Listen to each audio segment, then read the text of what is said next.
Hello বন্ধুরা, তো দেখো আজকে আমি করবো পোলাও। তো খুব সহজে তাড়াতাড়ি অল্প সময় কী করে পোলাও করা যায় সেটা আজকে দেখাবো। তো দিয়ে দিলাম এখানে দারচিনি, লবঙ্গ, এলাচ দিয়ে দিলাম। এখানে কাজুগুলোকে কেটে নিয়েছি, কিশমিশগুলো দিয়ে দিলাম, একটু হালকা করে ভেজে নেবো। তারপরে আমি জলটা দিয়ে দিলাম,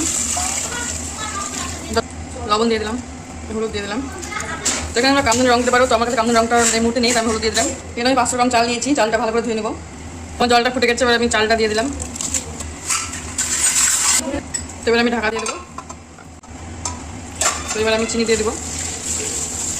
তো যতটা চাল তার ডবল জল, আর তার 4 ভাগের 1 ভাগ চিনি দিতে হবে।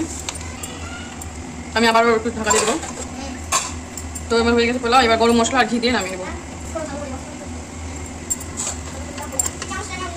একটা গ্যাসটাকে অফ করে কিছুক্ষণের জন্য ঢাকা দিয়ে রেখে দেবো। চলো বন্ধুরা, এবার খুলে দেখা যাক পোলাওটা আমার কেমন হয়েছে। দেখো বন্ধুরা, আমার পোলাওটা খুব সুন্দরভাবে ঝরঝরে হয়ে গেছে, একটুও কিন্তু জল ভাব নেই, পুরো ঝরঝরে ভাব।